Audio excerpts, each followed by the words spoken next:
The weekly transit. Astrology is a language that communicates how the planets and stars influence life on Earth. I'm Scott Tajarian. I'm an interpreter of this language. Join me and my co-host Ingrid Iverson, who helps bring an even more practical look at this astral language. The weekly transit is here to bring clarity to the chaos, so you can ride the planetary waves instead of the planets riding you. The weekly transit. Good morning, Scott. Good day, Ingrid. This is the earliest we've ever been here. Is it? Yeah, it's like 9 o'clock. I'm just feeling like very excited. Yeah, Ingrid's come out of her black hole. Yeah, I'm alive. She's been in a black hole the last couple episodes, but she's returned to us. She's alive. You're reborn. Yeah, I was really thinking that I needed to have kind of like a dark night of the soul, like the loss of faith before regaining it, because I feel, I don't know, I'm just feeling like much more excited. I think there was a lot of heaviness that I needed to work through to come out and just get re-excited about life and about all the things I've been working on. Okay. What are you excited about?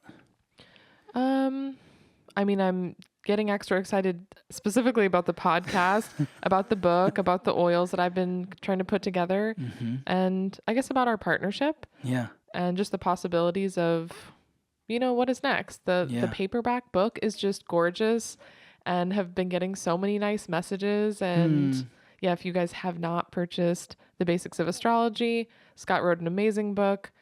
It is made to go with the podcast and with the blog post that he writes. If you go to theweeklytransit.com, there's a forecast. You get out your book and you're just able to learn the language of astrology. It's kind of like a glossary. Yes. It's on Amazon.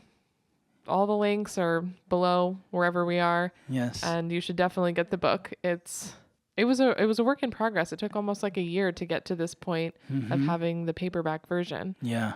So, it's been really exciting and just feel really proud of all the work we've put in. Yes, absolutely.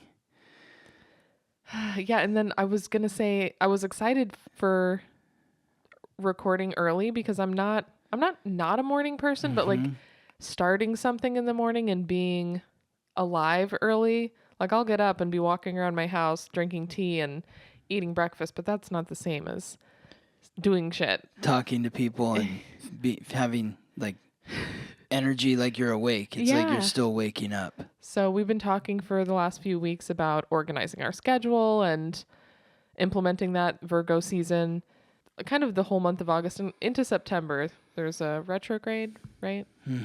Coming up. Yeah.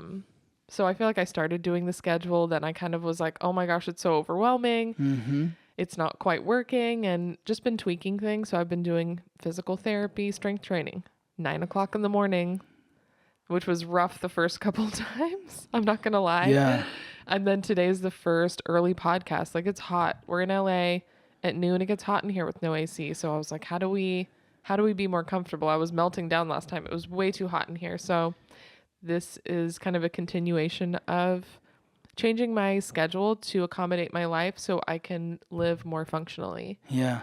And LA is a weird place. I don't think people that don't live here, I don't think they realize like how much the climate is different from, like, if you live in like the beach cities, it might be 75 degrees, but then you live where Ingrid and I live and it's 95 degrees. So you're still in LA. One part of LA is 75, another part is 95. it gets fucking and hot. If you live in the valley, it's probably 105. There might be like a 30 degree. It's usually like a 20 degree swing. Fuck. So yeah, the beach is nice. When I moved to LA, I moved to Manhattan Beach, and it was never hot. Never hot. It was always 75 degrees. Yeah, I used to live in San Diego, and the weather there is just absurdly nice. Like, every single day, you're like, is this real? And then I moved to LA, and I thought that it would be the same weather. I don't know why I thought that, but it's not. It's fucking hot over here. Unless you're at the beach. It's hot. I'm kind of excited. I always get excited for summer because I feel like, there's just more fun shit to do. But the winters out here are so beautiful. It's not even that cold, and I'm sick of like, closing my curtains all the time to keep the heat out and the blinds in the daytime. I like the sunshine. Yeah. Sunny Los Angeles. And I feel like Yes. I've been like a shut-in lately, just closing all the blinds to 'Cause protect. it's too hot. Yeah, to protect Yeah. us. Well, I'd love to know what has been happening Mm-hmm. to be. I just feel like I'm moving into a more light, positive, motivated Yeah. Well, period. I mean, we're in Virgo season, and so you're a Virgo, and this is actually your birthday week. It is. Yeah. Yeah. So, when the sun is getting close to where it was when you were born, you feel more energized. I have a question. Yeah. Some people like really don't like their birthday. Uh-huh. I don't necessarily like love my birthday, but Yeah. I don't have like an issue with getting older. Is there something astrologically that makes people maybe not feel so excited to celebrate? Yes, of course, it all goes back to your astrological code, but like for instance, if you're somebody that's born with like the moon squaring your sun, then you might not like your birthday. You're like your emotions are Because- squaring your identity. Yes, so it's like when the sun gets back to where it was when you were born, now it's squaring your moon. Oh. And that's just generally like anytime the sun squares your moon is typically a difficult time of the year. It happens twice a year, and that is usually a difficult time of the year. So if you were born with the moon squaring your sun, then one of those times of the 2 times of the year that the sun is squaring your moon is around your birthday. Yeah. Okay. Yes. So, I mean, there's other factors too, like if the sun is squaring your ascendant, let's say, when the sun squares your ascendant, that's another challenging period of the year. It happens twice a year. That one of those times of the year would be on your birthday if the sun is squaring your ascendant. Because I know a lot of people that just absolutely hate their birthday. It just So I would look at those people's chart and I would see what's squaring the sun, because I would almost guarantee that the sun is squaring some planet in their chart. Okay. And so when it comes back to their birthday, whether it's the ascendant or the moon, or maybe it's Mars or Mercury or Pluto, the birthday's going to be rough. I think when we know the answer to that question, then we can work with it and be like, okay, Yes. It's near my birthday. What do I want to focus on to make it feel less uncomfortable? There's usually a lesson in there in the square. Yes. I feel like last week and the week before, I was really feeling so rough, but I don't know, you are such a great support, and I think that I, have come out the other side. And when you actually have an answer to the why the fuck do I feel so shitty? Totally. Like, what can I get out of this? What is the purpose? Like, what is kind of the root of the problem and why is it there? Mm-hmm. That can make it feel like it's worth it, or it will pass. And yeah. It's interesting that you bring that up, because I just recorded a podcast with my friends Ian and Drew. What is that about? They started a podcast about grief. Oh my God. Yeah. And so they had me on, and that was one of the things they were, asking, like, how do you process grief? And I talked about how, this last week I went to 2 funerals, and they were 2 individuals that had a really positive effect in my formative years growing up, ages 0 to 18. And so, it was sad to see them both leave this earth. But of course, like, what do? I'm like, oh, where were the planets when they were born, and where were the planets when they passed away? And, it made me think of like what I do with Shara and our podcast with the Uncharted Territories. And so I feel like just having that understanding, it's like, okay, it wasn't just for no reason. If it feels like it was for a reason and it made sense, and that helps brings some peace to me. And so it's like you were saying, like when you're like, why is everything going wrong? And you look at the planets, you're like, okay, so this is why. So I don't need to panic about it. I can just work with this frequency and really try to think about what are the lessons that I'm being taught right now in this moment. The podcast is called Unpacking Grief. That's with Drew and Ian. So I feel like grief is a hot topic right now. The Wild Wonder, what's her name? Oh, Amber? Yeah, Amber. Amber just posted about your book, and then she posted about her other friends that wrote a book on grief, which I want to get that book. Yeah. I feel like it's just showing up everywhere for me, and it takes a lot to unpack. If you don't address it, it's just lingering there under the surface, waiting to be addressed. Yes. Yes. What was the name of their podcast again? Unpacking Grief. Unpacking like Grief. You said. Okay. Unpacking Grief. I love that. Yeah. So it's on all the podcast platforms, and Drew lost his son. So Doopy Dome. Yes. Oh, he's so sweet, and he talks about it so candidly. I mean, I don't know him personally, but just through Instagram, yes, he just has a very beautiful, like, spirit, somehow keeping so much positivity and light and memories happening. Yes. I mean, I don't know if that's how he feels in his everyday, but I have to go listen. I really would love to hear what he talks about. Yes. His kid was just a teenager, 18 or 20. He was 20 years old. He's 20 years old. I feel like I kind of know part of him just from following from on Instagram. Following Drew and seeing all the pictures that he posts, and yeah, he's always posting just beautiful videos of them together and all their just fun memories. And I don't know if a lot of us can really do that with stuff from the past. I certainly can't. Totally. I just like avoid it because it makes me like really sad. But being able to reminisce in a positive light, yes, I think is a gift. That's a gift that he should be sharing. And Ian, he's an orphan. I mean, into adulthood, but he recently just lost his mom, and he lost his dad several years ago. So, between Drew losing his son and he'd also lost his dad several years ago, and Ian having now lost both his parents, it's a fact of life. It's we a all reality. experience Exactly. There's no escaping it. Yes, I know. It's the other day I was just like, I'm gonna, you know what I would like to delete? I would like to delete the emotion of sad. I just and you can't. You're not supposed to. You know, it's like you have to take all of what life is.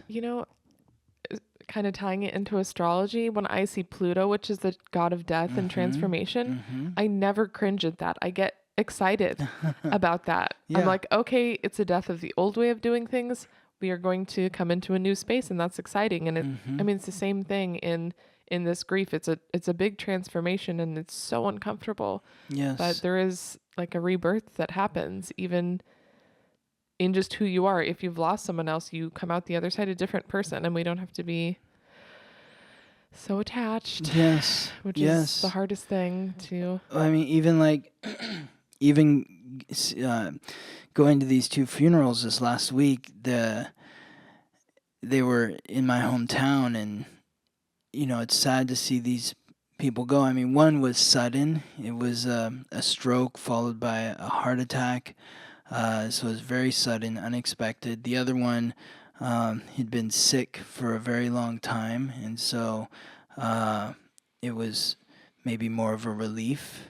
But going back to where I grew up and then just seeing so many people that I haven't seen, some people I haven't seen in 20-some years. And so it was positive to reconnect through this celebration of life of this person and really honor each of these individuals and the families, to see them, and everyone handles grief differently, and there is no right way or wrong way to experience grief. It's just like it's your astrological code. Where's the moon? How do you experience your emotions? But just to be with the different family members and see their reactions and what they were saying, or it's just inspiring. Of course, everyone's sad that these people have gone, but life goes on. I really do think that like the most beautiful part of a passing is everyone gets together, and it's always like, oh, we don't want to get together under these circumstances, but it's the excuse for everyone to come together and reconnect. Mm-hmm. And I think that part is really special. Yes. Because otherwise we would not all be gathering. We just wouldn't. Exactly. We're all too busy. That's what I was saying. Like I saw people I haven't seen in 20, maybe 30 years. So to reconnect with some of these people, and it feels like no time has really passed, and it was really nice. I think when you have, people that are just kind of your soulmates or whatever, they play a role in your life when they can come and go, and it's like nothing has ever happened. Mm-hmm. You just pick up right where you're left off. It's just so special. Totally. I feel like these days people are like, oh, you didn't text me back or this thing or that thing. I'm like, my best friend randomly will talk every day, and then sometimes somehow like 6 months goes by, and then you're just like, oh yeah, what's going on with you? Or, Mm-hmm. I feel like that type of, heart connection is really important to have, to know that you can still connect with those people, even though maybe they're not a part of your everyday anymore. They're still there. Totally. Well, I'm sorry you had such a heavy week, but yeah, well, it wasn't really that heavy for me. I just really enjoyed reconnecting with friends and family, and seeing people I haven't seen in a long time, and yeah. I mean, I think you're such a good person to be in that space, because I think you're able to like transform that energy. And yeah, I mean, you've done that for me, I don't know, 1 billion times. So, I mean, also maybe we can plug the Cosmic Pathway. Scott does personal readings, but also you can meet with him weekly. Basically like me here on the podcast meeting with Scott, but it's like a long-term, basically almost like a therapist. You're meeting with him every week, working with the energy and just working on personal growth and transformation. What I encourage people to do is to schedule a reading with me, and I'll read your natal chart, and if the information that I share resonates with you and you feel like you can benefit from working with me on a regular basis, on a weekly basis, and that's what the Cosmic Pathway is. It's basically looking at the planets and stars on a weekly basis and sharing with you what the energy is specific to you. So it's kind of like taking what we do on the podcast here, but making it specific to you and really helping you plan, especially with like Virgo season here, planning, scheduling, but following your North Node, following the frequency that is going to help you break out of those bad habits, recognize those blind spots that are holding you back from getting to where you want to go, and forging ahead, widening the road through life. And I mean, some people meet with him every week. Other people are like, okay, once a year, or before I make a big decision, I'm going through a breakup, or I'm about to get married, or I want to start a new job. Anytime you have like a crossroads, I feel like a reading is like the way to go. Yes. To get some clarity. Absolutely. And shall we before we get into the week, do you want to thank our sponsors? Yes. Also, I don't want to forget, if you go to the show notes, every single episode, we have each day of the week. So you can just click into the day of the week. It goes right to that time marker, so you don't have to scroll around. If you just want to go listen to Wednesday, you can listen to Wednesday. Seems like a popular thing. I forgot to put it in one week, and everyone was like, "Where is my time marker?" Where are the show notes? Where are the time markers? Yeah. So Ingrid's like, "Oh, I guess people actually like this," and you were so excited about doing that initially. Yeah, but I never really heard any feedback of people using it until it disappeared, and everyone was like, what the fuck, somebody put them in themselves. Yeah, totally. Yes. So like, we're having a crisis. Yes, thank you to the person who helped us out on that, by the way, for sure. So yes, big thanks to our sponsors for the show: Larry, Deborah, Grace, Haley, Libby, Clarissa, Janine, Ricky, Amaranth, Vincent and Michelle, Catherine, Brenna, Stephanie, Kimberly, Lori, Carrie, Annie, Brooke, Joanne, and Amber. Thank you. Thank you so much for supporting the podcast and sharing it and all the stuff you guys do out there.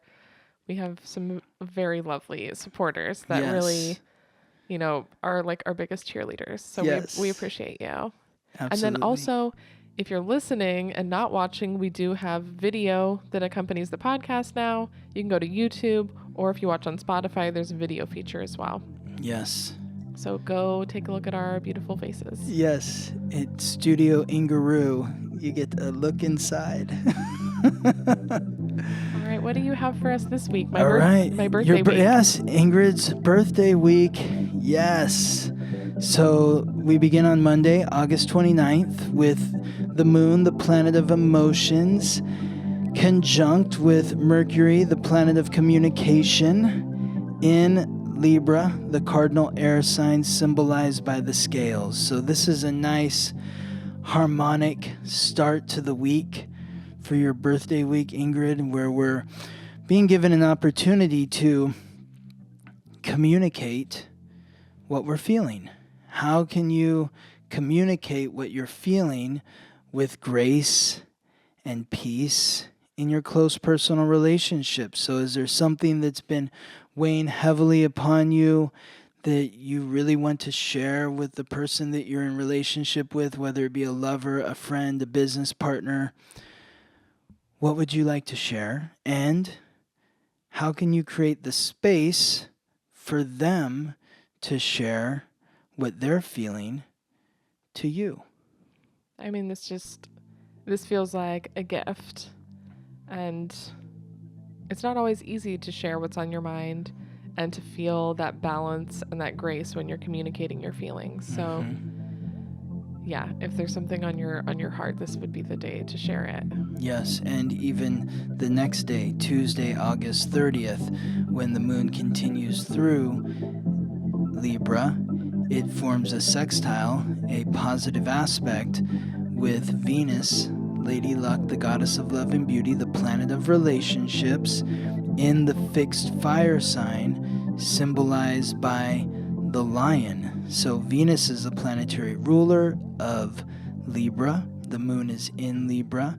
This is, again, you talked about if there's something on your heart, this is it right here. This is with Venus. This is the last week of Venus transiting through Leo. The end of this week, Venus moves into Virgo. So now is the time, if you haven't already, or if you have already, to continue to open your heart and boldly express what you're feeling in your close personal relationships. So I know we're on Tuesday, but I just want to think back to the end of last week. Wasn't there some sort of like conflict that had ensued that was like kind of opening us up to start speaking our mind? Am I right? Yeah, well, last week was, so on Sunday, August 28th, it was Venus opposite Saturn. So it's about taking responsibility for your part in close personal relationships, making sure that you are holding yourself accountable for what you've agreed to bring to the relationship and holding your partner accountable as well for what they've agreed to bring to the relationship. So, and that was coming off the heels of the new moon in Virgo, which was Saturday, which was setting your intentions to create structure, supported by a schedule for a healthy diet, healthy daily routine, so that your job is flowing, that you're efficient in your job, so that you can be of greater service to those around you. So that was the frequency the end of last week. Well, when you're setting yourself up for success, it makes it much easier if you're having all the things you need in your life to be happy happening all the time. They're put on your schedule and you're doing them. Then you're going to have that grace and that ease in your communication on Monday and Tuesday because you're filled up, you're fed, you're nurtured, you're rested, all your to-do list is done. And then, yeah, you're able to be easier because you aren't being weighed down by a bunch of other stuff. Yes. When we're feeling like frazzled and behind and all the things, it's so much harder. That's when we snap, when we're not communicating in a kind and, heart-centered way. Yes, and that's what this is about. It's how can I communicate? How can I communicate what's in my heart gracefully, share my emotions boldly, so that there's authenticity in the relationship and it feels fair. It feels like I know why you're in this relationship with me. You know why I'm in this relationship with you. We're open about that. It feels good.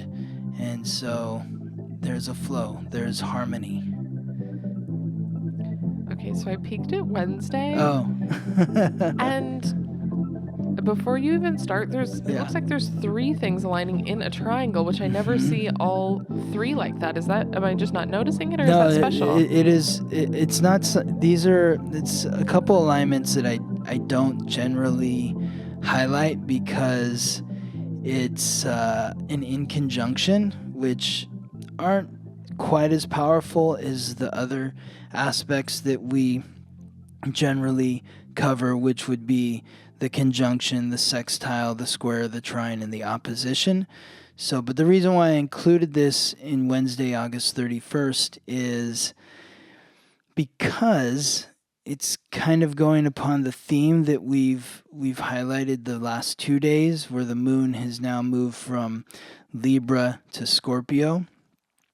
It gets more intense now when the moon is in Scorpio. It's like the emotions are so intense that we almost want to hide from what we're feeling or hide what we're feeling from other people, people that except for maybe the people that we're most bonded to, but even we're afraid to share with them because we're afraid if we share how we really feel, it might kill the relationship. And that's that Scorpio energy. It's that death energy. But today, the moon aligns with Jupiter and Mars, which are both aligning with each other. So Jupiter, the god of thunder, lord of justice, the planet of luck and expansion, in the cardinal fire sign symbolized by the ram, Aries, forming a sextile with a supportive aspect with Mars, the god of war, the planet of action, aggression, and conflict, in the mutable air sign symbolized by the twins, Gemini. So all 3 of these planets, Mars in Gemini, Jupiter in Aries, and the moon in Scorpio, are all at 6 degrees. So this would be that time where you look at your astrological code and say, what's at 6 degrees? Because one of all these planets, or at least one of them, is connecting to whatever is at 6 degrees or near to 6 degrees in my astrological code. So the emotions are hidden, but they're being given this boost to get out because Jupiter, expansion in Aries, which is the sign of authenticity, which is ruled by Mars. Mars in Gemini, connecting with Jupiter in Aries, connecting with the moon in Scorpio. Mars rules Aries, Mars rules Scorpio. Mars is in Gemini, which is communication. So this is giving you the courage to really open up and express yourself, communicate whatever it is on your heart that you've been hiding from. What have you been hiding from in your emotions, in your close personal relationships? Now might be the day where you blurt it out. So an in conjunction, is that uncomfortable? I'd say it's awkward. Yeah, it's a little bit awkward. Yeah, I mean it's kind of a gift, but it doesn't mean it's gonna go smooth. But yeah, you can't always just keep hiding your emotions under the surface. So yeah, that expansion from Jupiter, the Aries energy, it's like you just have to say it. This is like say it. Yeah, I feel like this is the day, and I forgot to yesterday wish you a happy birthday on August 30th. Yay. Yeah, so that was a great day for you, Ingrid, with Venus and the moon connecting in that positive way. So hopefully on your birthday, August 30th, you're getting lots of nice heart-open messages from people in your life that care about you and that you care about as well. I hope so too. For those like me who forgot about your birthday on August 31st, like I'm going to be blurting out something that's going to be awkward and embarrassing for myself, but still get it out there. It is so hard sometimes when you there is something under the surface and it's never like quite the right time. I felt like, it was a couple months ago, but I was like, I had some stuff on my heart that I wanted to share with the guy that I was seeing, and I just didn't feel like it was the right moment. And he was, and then he was like, "Are you okay?" And I'm like, "Yeah, I'm fine." He's like, "No, you're not. You have to share it." And I'm like, "I don't want to share it because then I'm going to cry." Yeah. And he's like, "Well, that's not a good reason not to share it." Exactly. So even though it felt weird coming out after I said it, I felt so much lighter. And we're hurting everyone around us when we don't actually share like our truth, our authentic self. Yes. Whether that means you grow closer to somebody or maybe you grow apart because of what you shared. And if you grow apart, then it creates space for someone who's a more authentic reflection of who you are. So this could be a day where some things kind of get blown open a little bit. And then on Thursday, September 1st, we're looking at the moon again in Scorpio. Now it's opposite the North Node in Taurus, the fixed earth sign symbolized by the bull. So we've got these two fixed energies. Scorpio, fixed water, symbolized by the scorpion. The bull, fixed earth Taurus. The bull doesn't back down from anyone or anything. The scorpion doesn't back down from anyone or anything. So is this kind of like a stagnant energy where like nothing wants to move, like a bit stuck? It is kind of a standoff, but I look at it, I don't see it so much as stuck, but it's like a standoff where it's like, okay, who are the people in your life that you're most deeply bonded to? The ones that when they feel pain, you feel pain. When they feel joy, you feel joy. When they're angry at you, it keeps you up at night. Who are these people, and how do they reflect your values, your self-worth? Do you feel honored by them in their reflection of your self-worth, or are you feeling drained? Do you feel like they don't value you the way that you value yourself, or maybe they value more than you value yourself, and you need to lift your energy up? That's what this alignment's about for me. So Taurus being like the self-worth and value part of it. Mm-hmm. And then the Scorpio is the merging that energy. So like if we're coming together and merging, we need to be clear about what my value is versus what your value is, and how we recognize that in the other, how we recognize it within ourselves, and if you're working correctly with the energy, I'm going to value you in the way that you value yourself, and you're going to value me in the way that I value myself, and we're going to feel lifted because we're going to feel seen and recognized and understood. So is there anything to do today, or is this just about kind of reflecting on if we're feeling valued in our relationships? Yeah, I think it's that. The reflection day. Mm-hmm. Okay. Yes. So kind of just some self-reflection. Well, but taking that self-reflection and bringing it to the partnership. Okay. Yeah. So it's not just like you alone in your room, though it can be. And then maybe, the next day, as we look at Friday, September 2nd, we've got, so on Thursday, we had two symbols in introverted signs, and Friday we've got two symbols in extroverted signs. So maybe on that Thursday you're doing that deep reflection, and on Friday you're expressing it. So Friday, September 2nd, Mercury, the messenger of the gods, guide of souls of the underworld, the planet of communication, in the communicative air sign, symbolized by the scales, the cardinal air sign Libra, opposing Jupiter in Aries. So this is that fire and air. So you've had Thursday to contemplate your self-worth and what you value and how that's reflected with the ones that you're bonded to. And now you're able to really communicate. And through this communication, we're looking at the future. Like, where do I want this relationship to go? Like, what are the possibilities here? Is that the Jupiter energy? Yes. Okay. Yes, it's expansion. It's like what exists beyond the here and now. So now I have the courage to really say, we're in a partnership. This is what I value. This is what feels fair.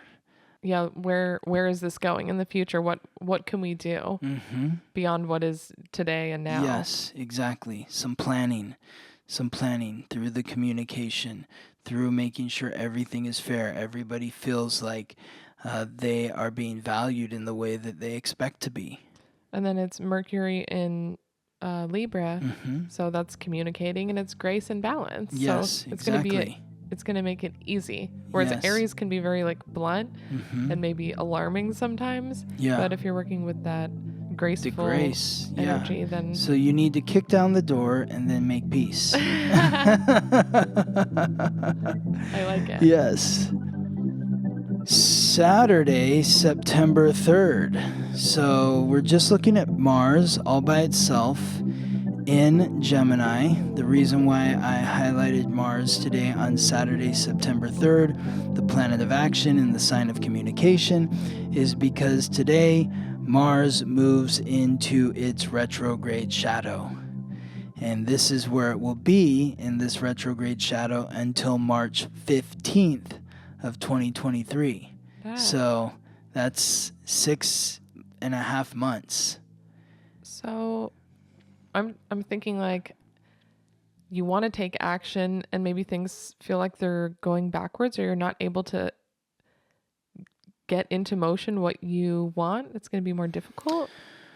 Well, so let's think about this. Is a good point. Yes. Well, first of all, I want to say that the retrograde begins on October 30th. This is the retrograde shadow. Okay. The retrograde begins on October 30th. The retrograde ends on January 12th. And Mars moves out of its retrograde shadow March 15th. So hopefully by this point, or if you haven't already, because we kind of talked about it last week when we were talking about Mercury retrograde starting. And, during the beginning of Mercury retrograde, you want to take stock of where you are and where you want to be by the end of the retrograde or by the end of the retrograde shadow. So this is, where are you taking action in your life? What are you driving towards? And where do you want to arrive to? Where do you want to be by October 30th when the retrograde starts? Where do you want to be by January 12th when the retrograde ends? And where do you want to be by March 15th when Mars moves out of its retrograde shadow? You're plotting this course. You're driving towards your ambitions, your goals, and you're recognizing that along the way, there may be some setbacks. So when you have these setbacks, how do you adjust without totally scrapping all of your plans? Yeah, I mean, you also always say like, because it's retrograde, you might decide you want to like change directions. You're like, oh, I leave this project behind, start another project. But it's really about getting things off your plate. So kind of staying the course, even though there's always going to be bumps in the road. So making sure we don't get just totally thrown off by whatever bumps are going to be happening. Totally. It's also understanding that Mars is in Gemini, and Gemini is about duality. So there's going to be high times during this period, and there's going to be low times during this period. There's going to be light, and there's going to be shadow. So whenever you run into the shadow during this period between September 3rd and March 15th, take solace in knowing that the darkness will be followed by light. And when you're in the light, remember that the darkness will also come. So don't overexert yourself in a certain area because you're like, oh, everything's perfect now and it's just going to be that way forever. No, there's going to be an ebb and flow. Really ask yourself too, like, what do I want to learn? Like the action that I'm taking during this period, what is it teaching me? What am I learning from the action that I'm taking during this period? I mean, it makes me just think about Virgo season and the planning that I've been trying to implement and the scheduling. It's like I can easily be like, oh yeah, I feel good today, so I'm just going to go extra hard and I don't need a rest day tomorrow because I'm feeling good. And it's like, no, you came up with this plan in Virgo season so you can sustain yourself through the rest of the whole year. You have to have a plan and like stick to it. Otherwise, you're not going to get through. Yes. Because the darkness will always come. The fatigue will always, catch up with you. You can't just go all the time. And you also can't be in the darkness all the time. You have to pick yourself back up and keep going. So, moving with the cycles and planning for them because they're going to happen. Yeah. And being adaptable, being changeable, it doesn't mean blow up your plans, but you have to be adaptable during this period. That's what Gemini is about. It's about being able to shift from left to right, right to left. Am I being adaptable? Am I being changeable? Am I allowing myself to go with the flow? Okay. I mean, I think moving through, because we're in, what else is in retrograde as of last week? Well, Mercury moved into its retrograde shadow Okay. last week, so it's not retrograde yet, but yes. We were just talking about the organizing and planning and how you're going to have to keep like revamping it until you get it right. Mm-hmm. But I kind of feel like this energy already where I'm like, oh, it's not working, but feeling a flow instead of a panic to be like, oh, it's not working. Okay, well, I'm too tired today to go to work. I'm going to go to work tomorrow. I'm going to nurture myself today so I can show up tomorrow. I know I'm going to be here with you early in the morning. So the night before, I would have liked to stay out later. I was working on some stuff, but I was like, okay, it's 10 o'clock. I need to wind down. I need to be in bed asleep by midnight because I need to wake up, have breakfast so I can show up and be present for you. So being able to let go of my idea of what I want to do, because sometimes I'm like, oh, I want it to be rigid. Okay, I made a plan and this is the plan, but it doesn't always work. Like just being a little more soft about it. And I have a friend coming to town. It's Chris's birthday today while we're recording. Mm-hmm. And I was like, oh, okay, well, I kind of need to go get like an ice bath and a sauna so I can go to work because I am been doing all the strength training. I've been very religious about it, but it's very exhausting. Mm-hmm. So instead of being like, oh, my friend is coming up for the birthday, my plans are derailed, I just invited her. I said, do you want to go to the sauna with me? I need to go do an ice bath or something today. Can we plan around that? Mm-hmm. And then even last night we were planning the dinner and it's like, okay, should we do it at 7 or should we do it at 8?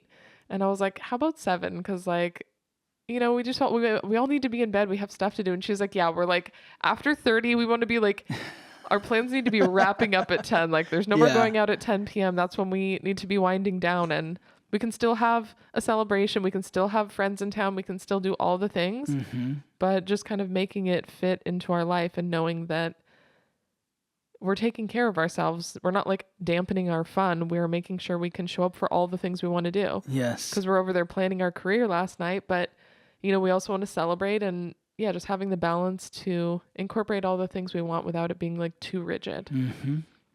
Yes. Well, it's also important to note with this Gemini energy is to not recognize if you're going in too many different directions. Okay, Scott, that's me. So, exactly.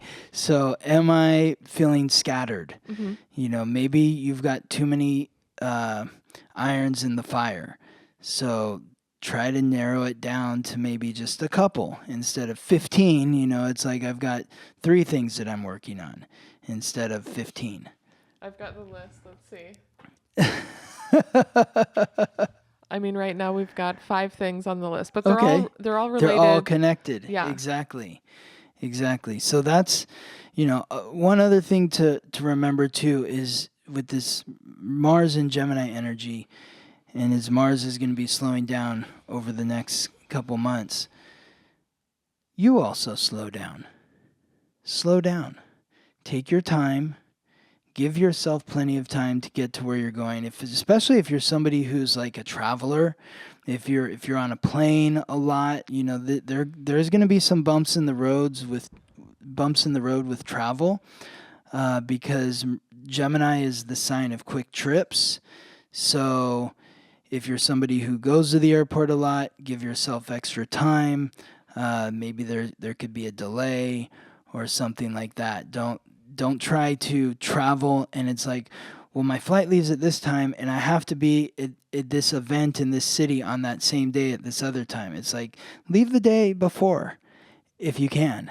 And that way you have just a travel day and nothing else to do on that day except for getting from where you are to where you need to be.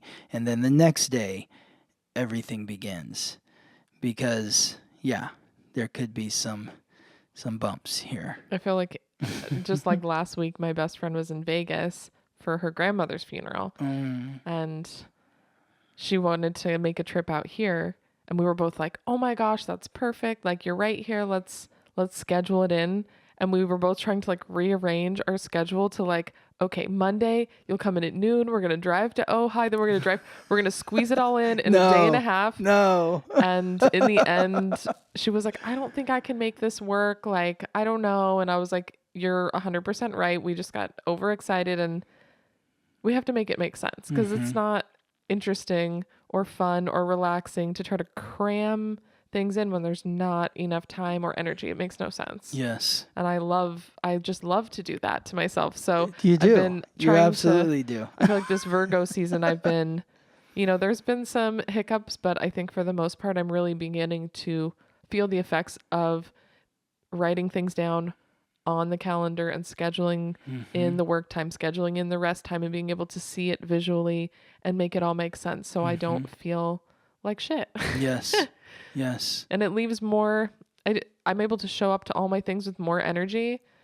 And that feels good because I'm really tired of being tired. So scheduling in like, okay, I need a whole day of rest. So otherwise I show up to everything tired because otherwise I feel behind, but that it's like, I'm not getting anywhere because I'm digging myself in this hole and then trying to dig myself out instead of getting ahead. And that's one of those things with this Mars moving into its retrograde shadow is remember that your timing might not be in alignment with the divine timing. And so when things aren't happening as quickly as you want them to or whatever, just trust that you are right on schedule, even if it's not what your schedule says that you are. I mean, I remember it was like basically almost exactly a year ago, we started writing the basics of astrology. And I was like, okay, we're going to get it out in 1 month. Like, we're going to print it. It's going to be done. And then like, it was such a panic for me because I was like, oh, we wrote it on the schedule. So now it has to happen. And you were like, Ingrid, you're going to have to just calm down because like, it's not happening. Like we are editing, we're revising, we're drawing things, we're reorganizing it. We're, just changing everything about it. Like it had a rebirth so many times. And in the end, it was so worth it because it's perfect. I think it's perfect. Yes. And that would have never happened if I was like obsessing on this timeline that I made out of my own self. Like that's not the divine timing just because I decided it had to be like September 30th. Yeah, exactly. So just letting go of and I also felt like, I don't know, I made up the timeline, but even though it was like for you, I just was like, oh, we have to get it done because I told Scott. And he's like, but I'm the one. It's my book. Like, what's happening? It was just so, looking back, it's so funny how we can just get so set on whatever it is that we decided was going to happen. We can't force it. Right. And exactly. it might not happen divine timing, or for the people that we're in relationships with, it might not work out with my friend Eric, or it might not work out for you, Scott, where you're like, I don't have enough days before September 30th to make it even make sense. Exactly. That's why it's about being adaptable, changeable, go with the flow. Now moving on to Sunday, September 4th, Venus moves into Virgo. So Venus in Virgo. This is Lady Luck, the goddess of love and beauty, the planet of relationships, and the mutable earth sign symbolized by the Virgin. So, this is about taking an analytical look at your relationships. This is about really breaking down the time that you spend with other people. What is the nature of this relationship? What is the functionality of this relationship in my life? What are they bringing to me? What am I bringing to them? How can we be of service to each other? So this is happening from September 4th to the 29th. Now, the last time this happened was July 21st to August 15th of 2021. So think back to those dates for clues on what could be in store for you this time around with Venus and Virgo. But during this period, September 4th to the 29th, you may find yourself becoming more critical of your partners. You may be picking up on things that you really didn't notice in the past that now you're noticing, and maybe they're rubbing you the wrong way in some way. But you want to rework. Maybe you're reworking something about your relationships, and focus on your work relationships, the people that you see at your job. What is the nature of those relationships? I mean, I think Virgo can be that harsh critic, and sometimes that feels kind of like ugly and negative. But if we don't take the time to analyze what we're allowing in our lives, like we just did it with the scheduling in the Virgo season and organizing, and that seems like a little less like harsh because it doesn't really have to do with other people so much. It's like, okay, how do I want to organize my schedule to make my life work for me? And now we're picking apart our relationships. What do I need in my relationships for it to work for me? So maybe you don't go out and start like, nitpicking your partners or your friends or your business partners, but taking stock, being aware of it. And then when on a day that is good for communication, you are able to sort it out. Or maybe you're just changing things within yourself. Maybe you're spending more time with one person, less time with another, or communicating what your expectations are out of the relationship so you're all on the same page. Because if we don't make time for this, that's when all the resentment builds up because you just feel irritated that they're not doing the right thing. But it's like we all need to be able to come back and critique it and then express it in a kind and compassionate way so we can get what we want out of them. Yes. Yeah, organizing your relationships. What role do these 5 people play in my life? And like you were saying, maybe I'm spending less time with this person and I need to spend more time with that person. And I mean, I've just been working on these intention setting sprays, and I always get so excited when I'm doing like branding or new projects or new anything, and I want to share it with like the people that are close to me. And I've realized through this last project who I should be sharing it with. I can't just share it with all of my friends. If I share it with my sister, then she picks it apart. And I honestly don't really care about her opinion because she's not in the same world. I want to just share it with her when I'm done so she can just be excited that I accomplished something. And, maybe I share it with you. I share it with our friend Meryl. You give really good feedback, constructive criticism, or just acceptance. Being able to know what I need in the moment instead of just picking something apart and being like, oh, the logo needs to be smaller. I'm like, I know that it's a rough draft. I don't want to have like an argument with this person. I'm like, okay, I'm learning what each of my relationships provide me and how to, what information I'd like to share with them to get what I want. And that doesn't even necessarily mean them changing around me, but me deciding what I'm going to bring to each relationship. This is the person I'm going to go to with my rough draft with to see what they think, or I'm going to take it to this person just to feel encouraged. I'm going to wait to show anyone else until it's complete because I, want it to be, a finished product before I share it with them. And I thought it was just like an interesting thing of realizing who I should be sharing my creative projects with. I love that. It's like you're being practical about, well, I'm sharing this with this person because this is what they bring to me. And this person I'm not going to share because when I do, they do this thing. So it's just being practical about who you're connecting with and why you're connecting with them. And so, were you going to say something else? Oh, just, and that's on me. It's not even like I need to critique these people. I critiqued them and then I adjusted to what would make sense in my life. Yes. So for those of you that were born with key astrological points or planets in Gemini or Sagittarius, during this period, September 4th to the 29th, there could be bumps in the road in your relationships. So this is one of those moments where I would encourage you to contact me for a reading if you're curious to know how this Venus in Virgo transit or the Mars in Gemini transit will be affecting you directly.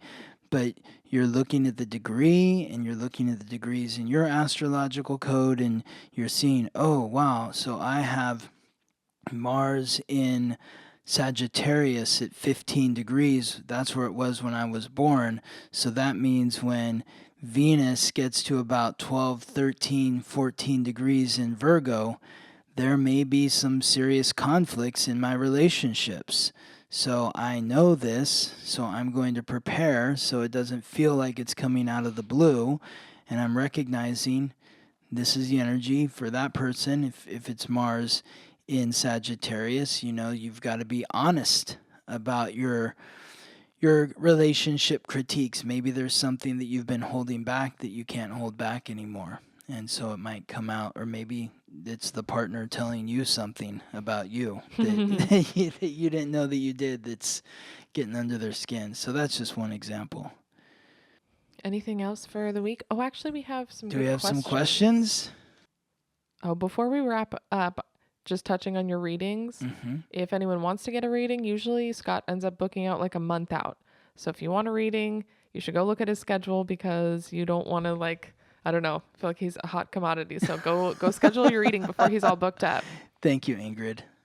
Okay, so we have a really good question from Lena Freeman. She wants to know, is it possible to feel the impact of a retrograde before the planet even goes into its retrograde shadow, like a retrograde shadow? Well, I mean, sure, but I would think that I would want to ask her, is that how it feels every retrograde shadow period? Like before the shadow, did she feel that? Or maybe she just felt that in the last one or in a recent one? Because I would think that if you're feeling some sort of shift like that let's just say it's Mercury. Mercury is probably squaring something in your chart before it goes into that shadow period. And so whenever Mercury is squaring something in your chart, or if something's squaring your Mercury, it feels like you're going through your own personal retrograde, So that was a really good question. Yeah. We also have Abby Francis. She wants to know, other than career, what can the 10th house represent? It's all about achievement. Well, it's the 10th house is the house of achievement, which represents career, because you like to think that, well, this is my career. Look what I've accomplished in my career. It's something that you're proud of. The reason why career is also a tent pole of the 10th house is because if you achieve something in your career, then you become an authority. And that's what the 10th house is about as well. It's about becoming an authority. But another area of the 10th house is work, because in order to achieve something and become an authority, you have to do the work. And in order to do the work, you must take responsibility. So that's another area of the 10th house. It's about where do I need to be responsible in my life? What is the work that I'm committing to do so that I can accomplish my goals and become an authority at whatever it is I'm working on? There's other areas too. The 10th house is associated with the 10th sign. This is something you learn in the Basics of Astrology, our book, which is Capricorn. And Capricorn rules real estate, land, government. So in order to own land, to have real estate, it requires work. It's an accomplishment. You become the authority of the land. Same with government. When somebody's elected to president or whatever, they're celebrating because they've achieved getting to this point of being the head of the country.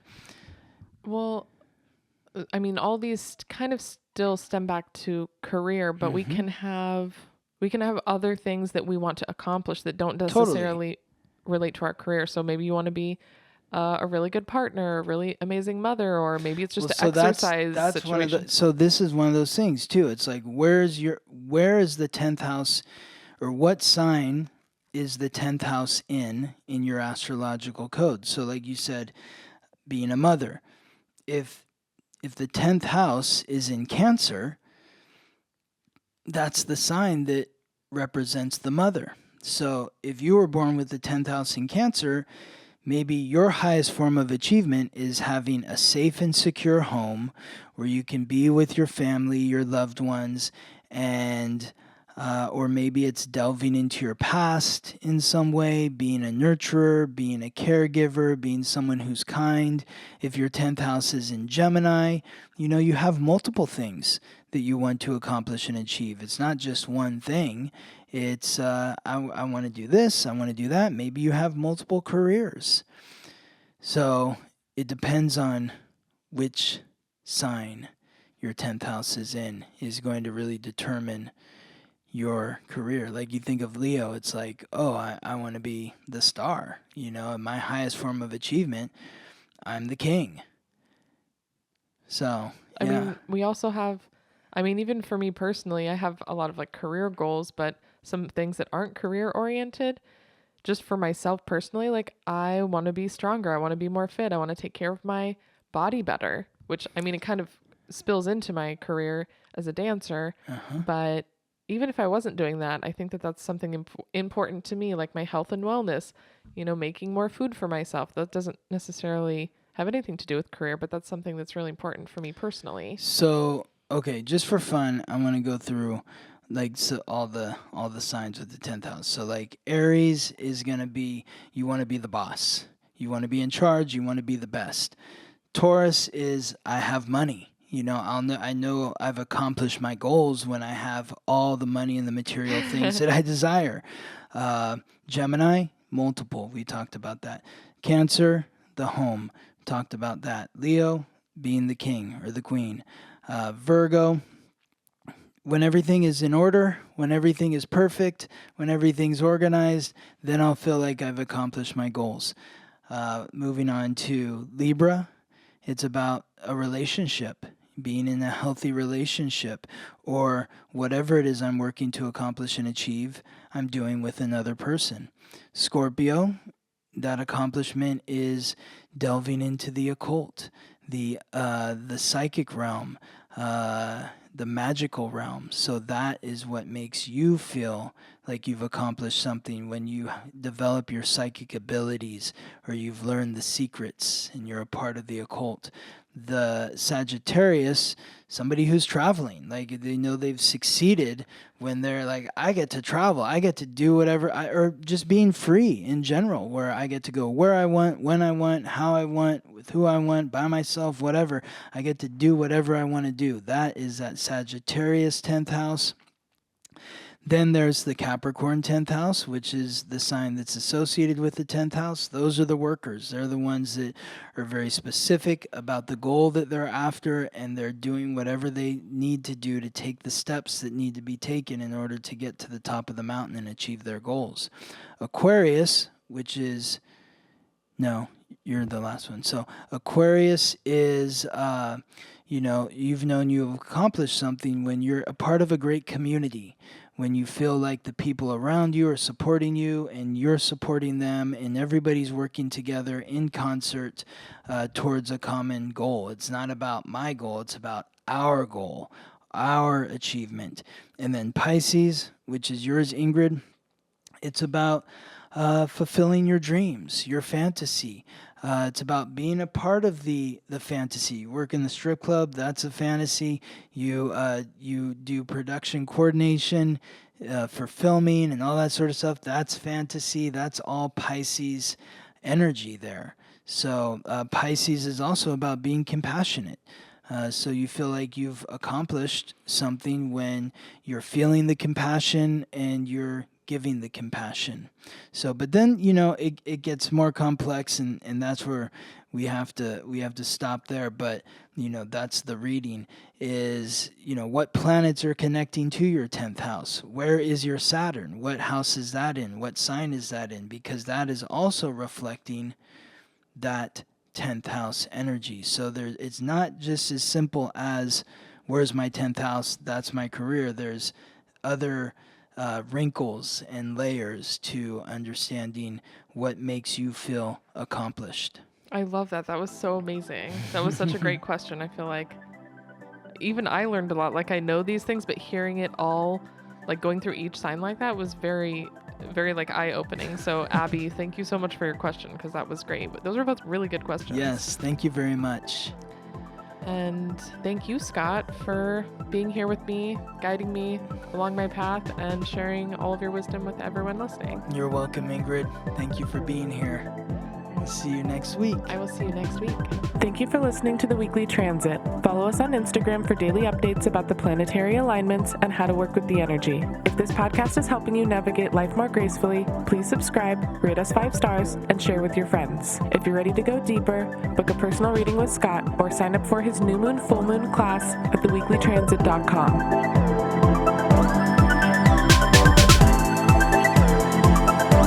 The Weekly Transit.